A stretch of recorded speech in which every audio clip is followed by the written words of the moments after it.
এই যে মুক্তিযোদ্ধার কোটাটা এটাও আর মুক্তিযোদ্ধাদের কাছে থাকবে না, এটাও চলে গিয়েছে অলরেডি ইসের কাছে, আমাকে মেধার তালিকায় চলে গেছে। কাজেই মেধায় এখন 98% মেধায় চলে গিয়েছে। আমরা মনে করেছিলাম যে ছাত্ররা তাৎক্ষণিকভাবে যারা এই আন্দোলন করছে তাৎক্ষণিকভাবে এই ইসেকে স্বাগত করবেন, স্বাগত জানাবেন এবং বলবেন যে আমরা উইথড্র করলাম, আমরা আমাদের শিক্ষা ভবনে ফিরে যাচ্ছি। কিন্তু আমরা দেখলাম দুঃখের সঙ্গে তারা সেইটি কাজটি করেনি, কারণ তাদের দ্বারা কন্ট্রোল নয়।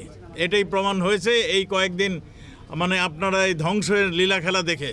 তারা জামাত, বিএনপি এবং জঙ্গি, যারা নাকি স্বাধীনতা চায়নি, যারা জঙ্গির উত্থান ঘটাতে চেয়েছিল, যারা সন্ত্রাস উঠিয়ে আমাদের দেশকে অকার্য করার মানে প্রচেষ্টা নিয়েছিল, তাদের হাতে তারা এখন ক্রীড়ানায়ক হয়ে গিয়েছে।